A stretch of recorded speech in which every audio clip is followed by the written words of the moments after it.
그냥 50평 아파트 정도의 거실이에요. 크기는. 여기도 좀 뭐 확장을 저는 한 걸로 알고 있는데 공급 면적 50평 정도 기준으로 봤을 때 딱 그 정도 크기의 거실인 것 같고요. 여기 커뮤니티가 카페가 굉장히 뷰가 좋아요. 그래서 손님들 오면 카페 가서 한 잔씩 하시고 이 형은 이랬구나, 이 형은 이랬구나, 이런 생각이 드는 거죠. 이거 되게 좋은 콘텐츠인데 이거 멤버십으로 빼자.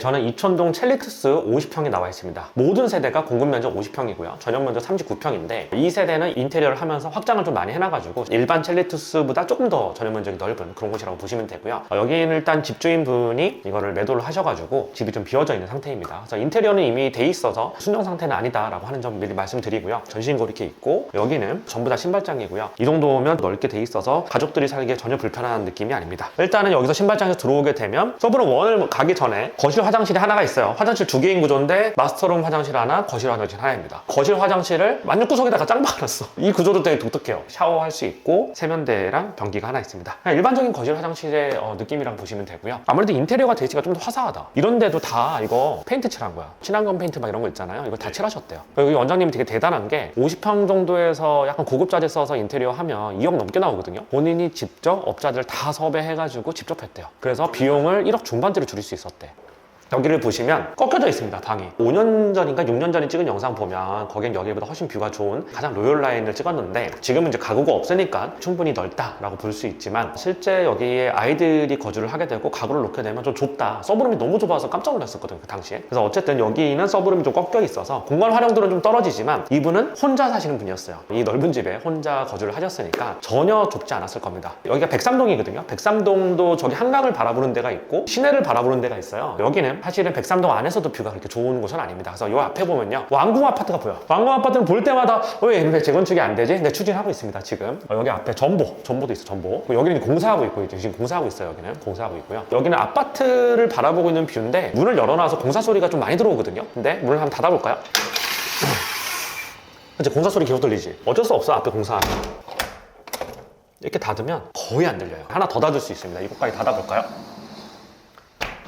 2개 닫으면 아예 안 들려요. 이중으로 이렇게 닫게 되면 세시 기술도 워낙 좋고 해서 밖에 소음은 안 들린다고 보시면 됩니다. 근데 저는 집에 계속 바람이 순환되는 걸 되게 중요하게 생각하는 사람이라서 저는 항상 열어놓고 사는데 여기도 만약에 왕궁 아파트 공사할 거 아니에요. 공사하게 되고 저기도 공사하고 있고 그때는 약간 시끄러울 수 있다. 어쨌든 방 구조는 이렇게 생겼고 붙박이장이 있고 이거는 건들지 않은 것 같아요. 이건 순정 상태 그대로고 여기는 벽지예요. 서브룸은 이거 안 했어. 어차피 거실 위주로 생활을 하기 때문에 거실 쪽에다가 고급 자리를 다 깔고 여기는 안 하셨어요. 인테리어를. 그냥 여기는 그냥 다 벽지로 돼 있습니다. 벽지보다는 페인트로 하는 게 훨씬 더 고급스럽잖아요. 촉감도 훨씬 좋고. 다른 방을 둘러보도록 하겠습니다. 일단 여기 천장고가 2.4 정도 되거든요. 오물형이 아닌 것은 2.4, 오물형인 것은 2.5m라고 합니다. 서브룸 1이 있었고 2, 3가 있는데요. 서브룸 2번하고 3번은 아까 1하고 뷰가 거의 비슷해요. 리모델링 하고 있는 이 친구를 바라보고 있습니다.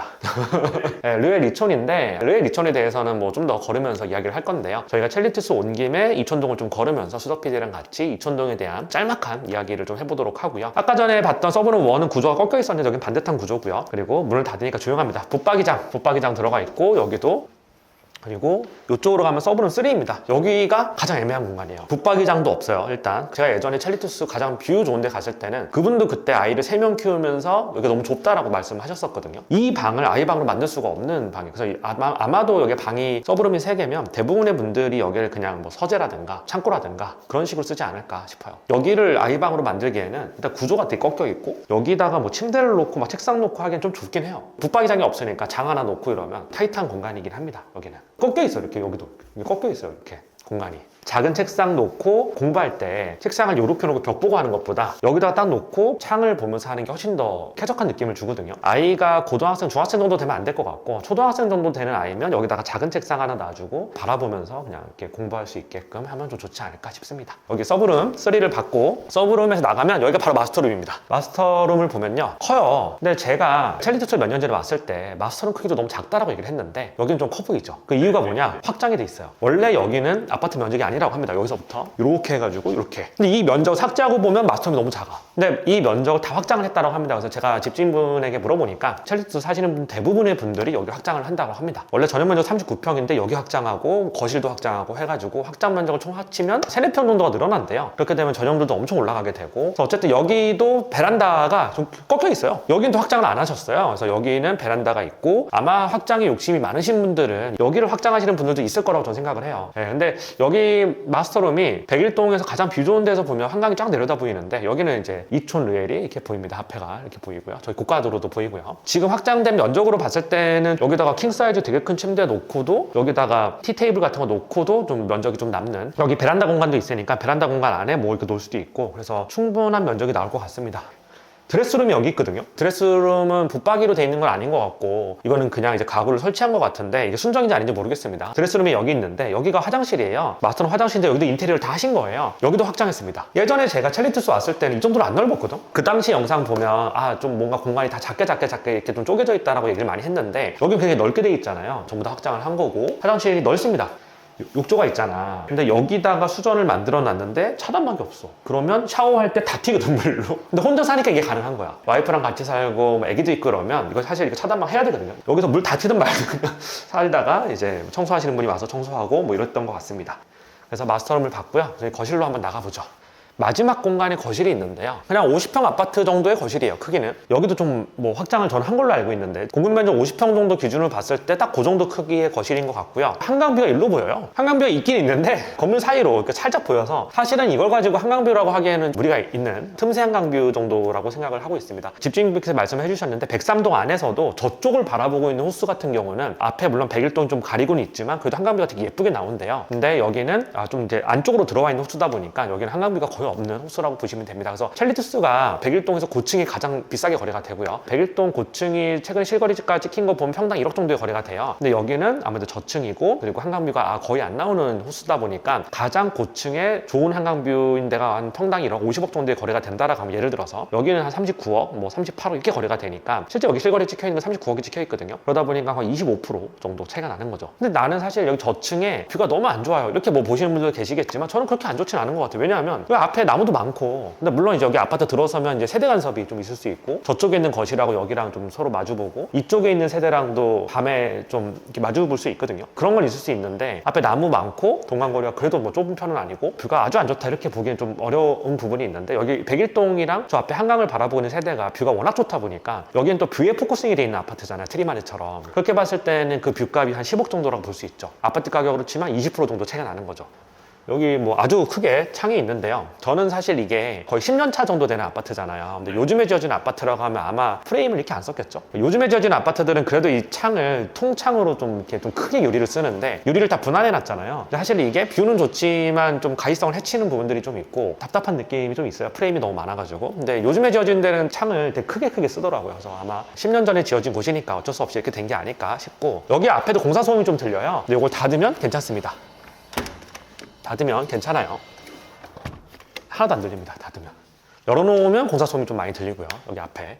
주방을 좀 보실까요? 근데 여기 주방이, 여기 원장님이 남자 혼자 사는 집이잖아요. 지금 이제 짐을 다 빼시기도 하셨지만, 혼자 사는 집에 이렇게까지 넓게 아일랜드 식탁을 인테리어를 할 필요가 있었을까? 저는 만약에 혼자 살면 절대 이렇게 안 했을 것 같아. 팔 거 생각해서 그렇게 하셨나? 맞아, 그렇죠. 나중에 매도도 생각을 해야 되니까. 그래서 원장님이 여기 사시다가 반포로 이사 가시면서 이제 월세를 줬나 봐요. 세입자가 살다가 나갔고, 세입자분들은 대부분 다 가족들이 같이 와서 사는 분들이니까 이렇게 인테리어를 하셨겠죠. 그리고 여기 인덕션이 있고, 여기 이거 뭐지? 이거 김치 냉장고인가? 식기세척기구나. 식기세척기가 있고, 여기 이게 또 튀어나와 있어. 네, 보통 이제 이게 여기 단을 맞추다 보면 냉장고가 너무 작아지거든요. 그래서 이게 저희 집은 단을 맞춰놨는데 이게 꼴보기 싫어가지고 처음부터 빌트인으로 들어간 거 아니면 이제 이렇게 좀 튀어나와 있는 것들이 많습니다. 여기 다 수납 공간이고요. 전부 다 수납 공간이고, 여기는 아마 오븐 같은 거나 전자레인지 같은 게 있었을 것 같은데 또 떼가신 것 같고, 네, 전부 다 수납 공간입니다. 전부. 여기다가 뭐 하나 더 놓을 수 있는 공간이 있는데 그냥 이거 하나 딸랑 놓고 이렇게 가신 것 같아. 이렇게. 그리고 여기는 세탁실인데 창으로 이렇게 돼 있어가지고 답답한 느낌이 없어. 세탁실이 거의 뭐 거실 뷰랑 똑같은, 창을 다 뚫어놔가지고 이렇게 되게 개방감이 좋습니다. 그리고 사실 저기 숨겨진 룸이 있는데, 이게 룸이 아닌 것 같지만 룸이에요. 밑에서 빼서 열어야 돼요. 밑에서 해야 돼? 왜 이렇게 만들어놨지? 아예 숨기려고. 아예 숨기려고 이렇게 놨구나. 이쪽이 창고도 있고, 여기 뭐 피난 사다리 있겠죠? 이쪽에다가. 실외기실이에요? 네. 실외기실이구나. 어쨌든 뭐 이런 공간이 있습니다. 창고로 쓸 수 있는 공간이 있고요. 네.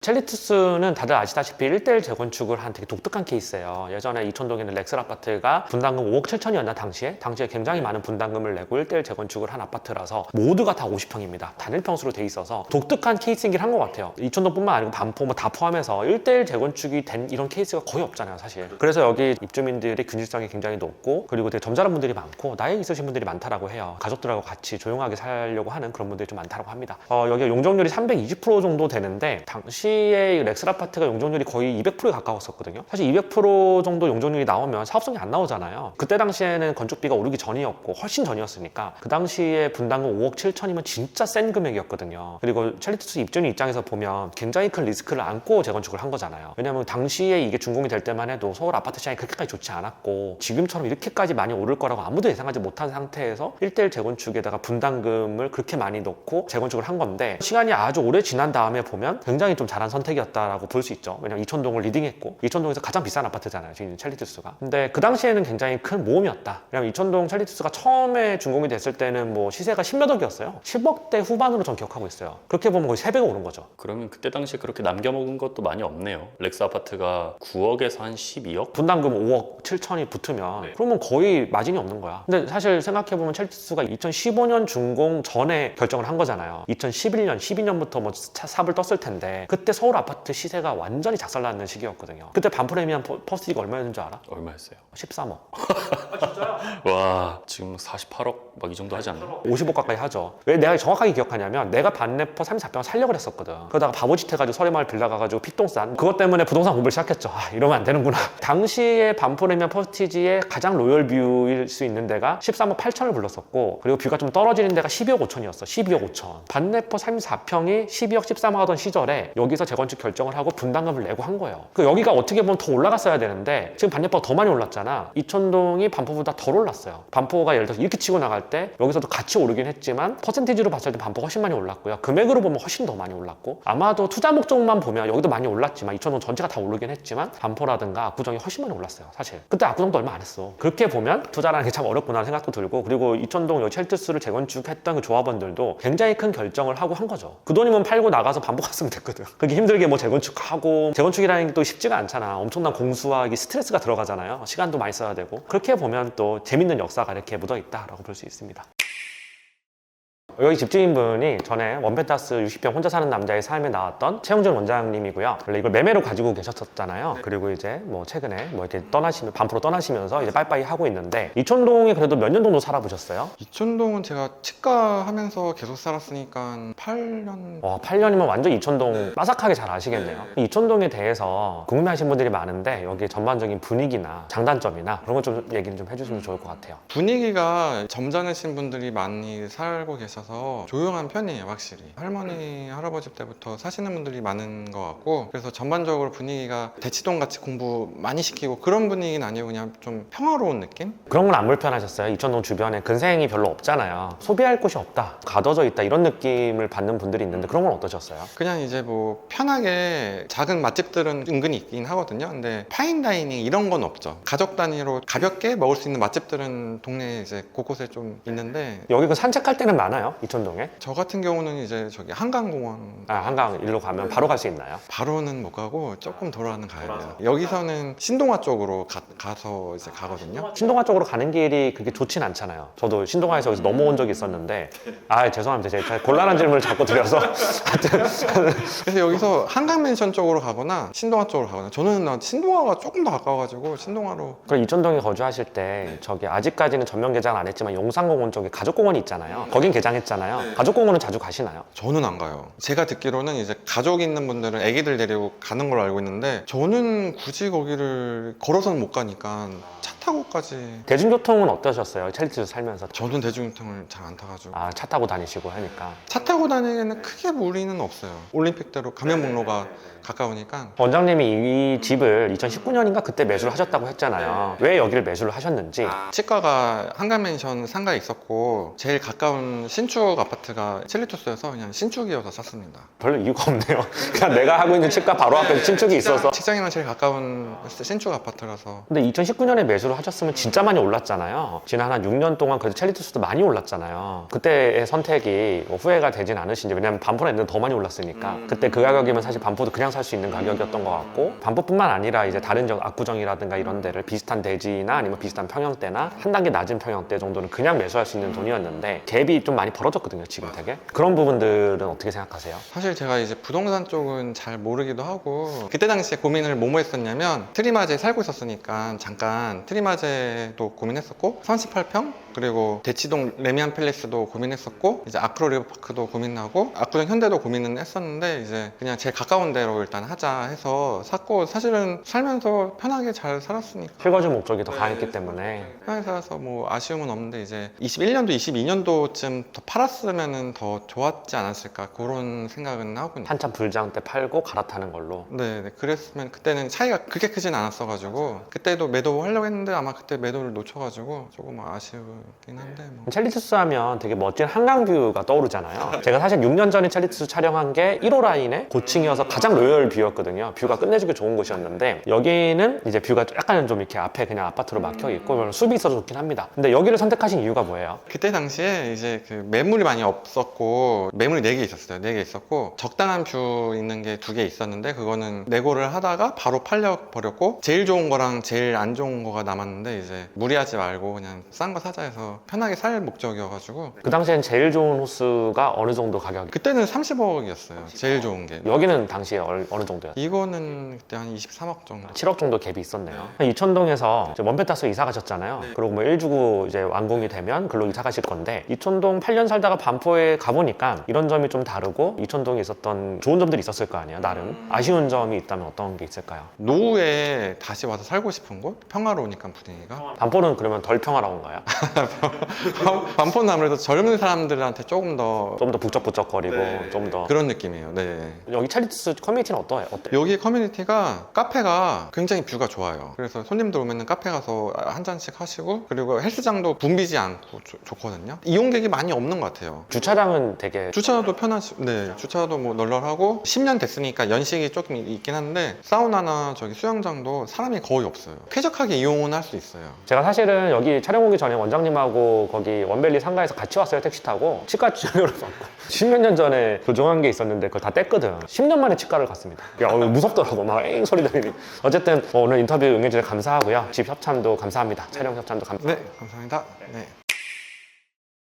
여기 집주인분께서 첼리투스 썰을 좀 풀어주시겠다고 해가지고. 대단한 썰은 아니고 100% 팩트는 아닐 수도 있어요. 근데 저기 사우나랑 수영장이 1층에 있거든요. 근데 이게 원래 17층에 독서실이 있거든요. 원래 거기 수영장이 그 자리였는데 물 셀까봐 아래층에, 그래서 옮겼다는 말이 있어서. 근데 동선이 안 맞잖아요. 사우나랑 헬스장이랑. 그러니까 헬스장은 17층에 있는데 사우나가 1층에 있으니까. 제가 알기로는 물 하중 때문에 공사비가 많이 든다 하더라고요, 올라갈수록. 그래서 아무튼 원래는 계획은 17층에 하려고 했는데, 17층이었으면은 되게 수영하다가 뷰 보고 하면 좋은데. 다 그게 돈 문제입니다. 아, 돈이 문제였구나. 그래서 아무튼 아래층에 물 셀까봐 막 그랬단 말이 있어가지고. 그리고 막 아파트 동마다 옥상에 이런 게 있거든요. 그게 뷰가 좋더라고요. 루프탑. 네, 루프탑 같이 불꽃축제 보는 데가 있어서. 그 입주민들은 뷰가 안 나오는 분들은 이제 위에 올라가서 그냥 맥주 한잔 마시면서 네, 보면 또 맞아요. 되게 즐겁게 즐길 수 있는. 그런 것도 있고, 약간 야외니까 프레시하게 할 수 있는 그런 것도 있고. 그 정도 뭐 특별히 막 대단한 얘기는 아니고요. 네. 그거랑 또 조합장님이 제일 저층을 받았다는 말인데, 그것도 뭐. 왜요? 보통 조합장님이 제일 좋은 호수. 그러니까 원래 그래야 되는데, 여기는 조금 투명하게 하려고 본인이 솔선수범해서 제일 저층으로 받았다 이런 썰이 있더라고요. 그 팩트는 체크는 해봐야 되는데 그런 말이 있더라고. 그거랑, 그리고 17층이, 여기 17층이 가장 한강뷰가 이쁜 층수라고 해서 17층 일부러 커뮤니티를 뒀다고 하더라고요. 너무 높은 데보다 이 정도가 제일 좋다. 맞아요. 저도 한강뷰를 볼 때 막 50층, 60층 이런 데서 보는 것보다 20층 정도에서 보는 게 제일 예쁜 것 같아요. 여기 17층 아까 보셨다시피 그 정도면 이쁘지 않나. 근데 사실 내가 보면 원장님도 이제 저희랑 비슷한 나이대잖아요. 개원하시고 이제 열심히 돈 모으셔서 아파트 사고 갈아타고 하면서 자산 형성이 된 건데, 내가 맨날 요즘 유튜브에서 많이 하는 말 중에 하나가 80년대 초반부터 한 중반까지가 기회가 좀 있었다. 자기가 조금 빠릿빠릿하기만 하고 소득이 어느 정도 있는 사람이었으면, 지금은 소득이 어느 정도 있어도 생으로 아파트 사는 게 너무 어렵다. 어렵잖아요. 생으로 세후 소득으로 뭐 50억 모으는 게 사실 솔직히 거의 불가능해. 전문직 고소득자들도 세후로 50억 모으는 거는 제가 볼 때는 진짜 힘들어요. 병원이 진짜 막 대박 나지 않는 이상. 그랬을 때 그때 이제 좀 재테크 하시고 아파트를 그냥 사시고 투자 목적이 뚜렷하게 없어도 나는 그냥 뭐 실거주로 살래, 이런 분들이 다 이제 자산이 확 늘어나는 그런 시기를 우리가 살았고, 그때 그냥 모르겠다 그냥 실거주로 하나 사야지 했던 분들이 다 돈을 많이 버셨죠. 원장님도 그 중에 한 분이고. 저도 많이 벌지 못했지만 많이 버신 거예요. 많이 벌 건 아닌데. 근데 그거를 이제 오른 가격을 근로소득이나 사업소득으로 세금 다 내고 산다고 했을 때는 진짜 어렵거든요. 80년대생들이 기회가 저는 거의 막차였다고 생각을 해요. 70년대생들은 기회가 진짜 많았고 90년대생들은 기회가 상대로 너무 적어서 코인으로 많이 가버린, 역전이 안 되니까 이게 결국 코인으로 돈 벌면 아파트 사더라고요. 결국은 세대마다 기회가 좀 달랐다라고 생각합니다. 굉장히 그때 잘 움직이셨다고 생각을 하고요. 전문직이 어떤 성공적인 태클을 보여준 게 아닌가라는 생각을 합니다. 그렇진 않은데 일단은 그렇단 그런 걸로. 제가 볼 때는 그래요. 이것보다 더 하셨으면 이제 진짜 뭐 전업투자처럼 하셔야 되는데 병원 운영하면서 쉽지 않고, 근데 이런 게 있는 것 같아요. 저도 병원 운영하는 형들 주변에 되게 많잖아요. 제 와이프도 병원 운영하고 있고 너무 개운한 사람들이 많은데, 너무 이제 뭐 재테크, 뭐 투자 이런 쪽에 관심을 많이 기울이시는 원장님들 보면 본업을 잘 못해. 사람이 자기 에너지가 한계가 있기 때문에 본업도 너무 병원도 잘 하시면서 이거 같이 잘하는 사람은 거의 없는 것 같아요. 둘 중에 하나를 선택하는 게 맞는 것 같아요. 적당히 이걸 하고 재테크에다가 시간을 많이 투자해서 할 건지, 아니면 이제 나는 그냥 본업으로 승부를 보겠다 하면 이쪽으로 가는 게 맞고, 제 주변 보면 다 그래요. 막 주식 투자에 너무 열광 이제 했던 그런 10년을 투자하셨는데 주식도 그렇게 잘 되진 않았지만 차라리 그 시간에 병원에 투자했으면 돈을 더 많이 벌었을 거다 제가 맨날 얘기하거든요. 그때 당시에 막 장이 좋을 때는 병원으로 내가 힘들게 막 내 몸 갈아 넣으면서 해봤자 이거 주식 몇 개 오르면 그냥 다 버는데, 이렇게 생각을 하니까 여기다 투자를 많이 안 한 거야. 그렇게 10년 15년이 흐르게 되면 이제 나이가 이제 어느 정도 차버리고 그때는 또 에너지가 떨어지고, 결국 인생은 그런 포인트마다 선택을 해야 되는 것 같아요. 선택을 어떻게 하냐에 따라서 완전히 인생이 달라지게 되는. 많이 배우겠습니다. 토박님한테. 저는 몰라요. 제가 의사도 아니고. 근데 이제 주변의 사람들 보면 너무 결혼한 사람들이 많으니까 이 형은 이랬구나, 이 형은 이랬구나, 이런 생각이 드는 거죠. 이거 되게 좋은 콘텐츠인데 이거 멤버십으로 빼자. 첼리투스 여기 단지에 나와 있는데요. 여기 앞에 연못이 있습니다. 레미안이 참 이런 걸 좋아해. 그치? 반대포도 그렇고 이런 거 좋아해요. 근데 여기는 이제 세대수가 적고 대단지가 아니다 보니까 레미안에 들어가 있는 그 미니 버전 연못 느낌이 좀 나고요. 여기가 숲이 되게 많고 나무들도 되게 많이 자라가지고 10년차 정도 되다 보니까 숲 속에 있는 느낌이 나긴 하는데, 얘가 공사를 하고 있어서 소음이 좀 많이 들어와. 그래서 여기 주민들이 아마 이 공사하기 전에는 굉장히 조용했을 것 같아요. 여기가. 근데 얘가 공사해서 소음이 좀 많이 들어오고요. 근데 여기 첼리투스 정문이고요. 첼리투스는 근데 지금 봐도 외관이 참 예쁜 것 같아요. 네, 지금 봐도. 이천동 상가가 다 이런 식으로 돼 있어. 저층 상가가 이렇게 돼 있거든요. 제가 이천동에 근생이 소비할 곳이 많지 않다고 얘기를 하는 게, 이천동에만 사신 분들은 또 이렇게 제 의견에 반대를 하세요. 실제로 이천동에 오래 사신 분들은 야, 있을 거 다 있어 하는데, 파인다이닝 이런 게 아니라 동네 시장 같은 느낌? 지방 중도시에 있는 그런 느낌이에요. 일로 쭉 가면 뭐 여기 스시집도 있고 회 파는 데도 있고 그 마트도 있고 막 그래요. 일로 쭉 가면. 저도 여기 다 둘러봤었거든요, 예전에. 둘러보고 느낀 점은 그러니까 이제 좀 젊은 사람들 2040이 소비할 만한 데가 별로 없어요. 근데 여기 보시면 지금도 이 시간대에 나이 드신 분들이 되게 많아요. 이천동은 아무래도 좀 오랫동안 여기서 20년, 30년, 40년 사신 분들이 많고, 노인 인구 비중은 제가 통계는 안 찾아봤지만 나이 드신 분들이 압도적으로 많은 것 같아요. 여기 창가 지나다니다 보면 길만 다녀봐도 느껴져요. 이게 이천동 특징이라고 할 수 있는데, 그러다 보니까 여기가 상가가 발달을 못해. 최영준 원장님이 말씀하신 대로 좀 치과나 이런 거 하기에 입주민분들이 워낙 오래 사셨고 점잖은 분들이 많은 건 맞는데, 상가가 발전하려면 뭔가 활력이 있어야 되거든. 그 활력이 있으려면 2030, 40 이런 친구들이 막 소비도 많이 해주고 여기 상권을 이용하면서 그런 게 좀 있어야 되는데, 상가가 발달을 잘 못하는 이유가 노인 인구 비중이 많아서 그런 것 같아. 활기가 없어, 상가가. 뭐 이렇게 얘기하면 너무한가? 근데 되게 저는 조용한 거 좋아해서. 나도 조용한 거 좋아해. 네, 이 동네 조용해서 그거 하나는 진짜 좋은 것 같아요. 그러니까 이천동 사는 사람들이 가장 많이 하는 얘기가 그거야. 조용한 동네다. 서울 시내 안에서 외부인들 유입이 거의 없고, 외부인들 유입이 안 되니까 조용한 거거든. 그리고 그냥 조용하게 그냥 쾌적하게 이렇게 살기에 너무 좋다, 이런 얘기를 많이 하시는데, 사실 그게 제 라이프 스타일과 안 맞는 거죠. 근데 그걸 좋아하시는 분들도 있죠. 그러다 보니까 상가가 발달을 잘 못하는 것 같아요. 제일 넓은 도로가 이거잖아요. 동네에서 제일 넓은 도로가. 소비력이 있는 사람들이 소비를 할 만한 상가가 하나도 없어요, 솔직히. 부동산, 동물병 이런 거밖에 없거든요. 밀도도 낮네요. 다 저층 상가고. 왜냐면 여기는 매출이 나올 수가 없어. 외부에서 사람들이 좀 오고 매력이 있으면 이 주민들이 많이 소비를 해줘야 되는데, 여기서 사는 젊은 친구들도 여기서 소비를 잘 안 해. 생각해보면 이천동 이쪽 근방의 세대수를 다 합쳐도 반디클보다 안 되잖아요. 반디크보다 안 되는데 연령대가 좀 다르기 때문에 소비력도 떨어져. 소비력이 있는 사람들 5,000세대와 소비력이 높지 않은 사람들 5,000세대가 다르잖아. 그러다 보니까 이천동은 상가가 활성화되기는 어렵다. 그것 때문에 조용한 것도 있어요. 근데 지금 공사를 너무 많이 해가지고 시끄럽긴 하다, 되게. 그래서 이촌동은 외부에서 유입이 안 돼. 그 이유가 또 그런 것도 있는 것 같아. 대중교통이 안 좋고 대중교통을 타고 이촌동 올 수가 없어. 저기 앞에 이촌역 있잖아요. 거기서는 또 한참을 걸어와야 되고 걸어오는 길이 좋지가 않고요. 그리고 또 지상철이 지나다니고 그리고 이 도로들 보면 여기 밑에 도로들 저희 위에 고가 있고 내려가고 이런 도로도 있잖아요. 이런 도로들을 통해서 오기가 그렇게 좋지가 않아요. 걷는 길도 그렇게 좋지 않고 이촌동이 입지가 너무 좋고 앞에 한강 끼고 있고 뭐 공원 바로 걸어서 산책할 수 있고 이런데 왜 지금 가격이 뭐 이제 반포랑 압구정, 청담, 한남, 성수 다 치고 나가는데 왜 여기는 그렇게까지 많이 못 치고 나가느냐는 저 이유가 있다고 생각해요. 저는. 지리적으로는 여기 위치가 되게 좋아 보이는데 막상 여기를 들어오려고 하면은 되게 멀리 돌아와야 되고 이런 게 되게 많아요. 제가 경의중앙선 타고 왔는데 경의중앙선 항상 또 약속 시간 안 지키고 배차 간격 겁나 길고 힘들었습니다. 그래서 여기 이촌동 상권을 보면 이런 데 있잖아요. 이런 데 뭔가 좀 느낌 있는 어떤 맛집들이 있대. 가보면 나쁘지 않아. 가성비도 괜찮거든요. 근데 뭔가 소비를 하고 싶은 상권은 없잖아. 요즘에 뭐 성수, 한남, 신사, 아니면 뭐 도산, 청담 뭐 이런 데랑 비교했을 때 뭔가 없잖아, 이게. 그것도 그렇고 뭐 프랜차이즈도 하나도 없네요. 반포는 그래도 대형 상가들이 있고 신세계백화점이 있고 이러니까 이제 소비가 이루어지는데 교통도 좋고 하니까. 근데 여기는 일단 교통이 안 좋아. 대중교통이 너무 안 좋아, 여기. 그리고 걸어 나가는 것도 다 여기 고가랑 이런 데 막혀 있어가지고 이게 고가가 있고 그냥 횡단보도가 있어서 건너갈 수 있는 게 아니라 밑으로 내려가서 또 이렇게 가야 돼요. 그래서 이런 게 되게 안 좋아. 신동아 아파트가 저기 있거든? 근데 신동아 아파트로 가려면 지하로 또 내려가서 이렇게 가야 돼. 지하차도를 거쳐 가야 되네, 그죠? 완전히 이게 단절을 시켜버리더라고. 그래서 신동아 아파트가 서빙고동에서 여기 되게 가깝다. 이촌동, 물론 가깝습니다. 실제로 마음 먹고 걸으면 걸어올 수 있는데 이 소리, 지상철 소리와 분진과 그리고 이게 지하로 내려가서 가는 게 이게 완전히 두 동네를 단절시켜버리거든? 이게 해소가 안 되면 신동아가 재건축이 됐을 때 용산공원 접근성이 좋아지면 물론 이제 되게 탄력받고 잘 갈 수 있고 신동아의 또 가장 큰 장점 중에 하나가 잠수교랑 가까운 거잖아요. 근데 그런 부분들은 되게 큰 장점인데 이 연계성은 떨어질 것 같아요. 이거는 해결이 안 될 것 같아. 저게 뭐 4호선이 다니니까 어쩔 수 없죠, 저거는. 어쩔 수 없죠, 이거는.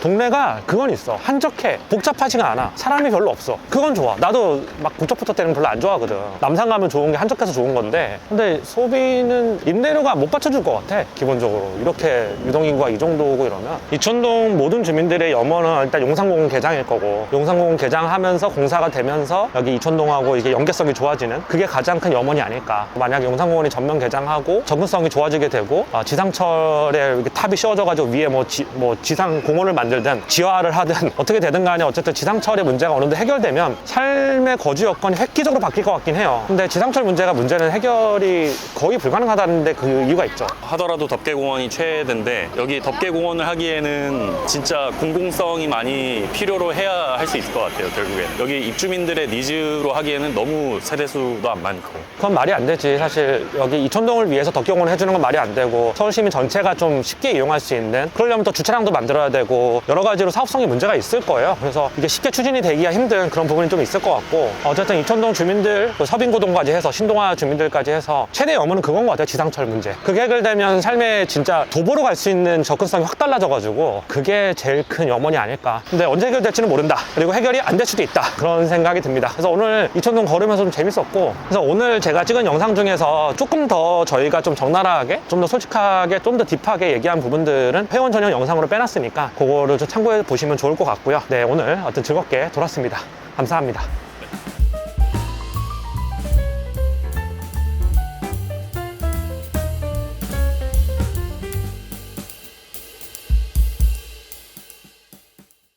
터보83의 멤버십에 가입하시면 전체 공개로 하기 어려웠던 부동산, 자동차 등 컨텐츠의 더 솔직한 뒷이야기를 볼 수 있고 매주 하는 라이브를 다시 볼 수 있습니다. 파트너 이상 등급부터는 터보83 유튜브에서 다루는 모든 주제에 대한 더 심도 있는 내용을 담은 터보83이 매거진을 제공합니다. 대주주 등급에 가입하시면 이메일로 1:1 질의응답과 매달 부동산 분석 데이터를 함께 받아보실 수 있습니다. 또한 오프라인 모임 우선권을 드립니다. 지금 바로 가입 버튼을 눌러 멤버십 혜택을 확인해주세요.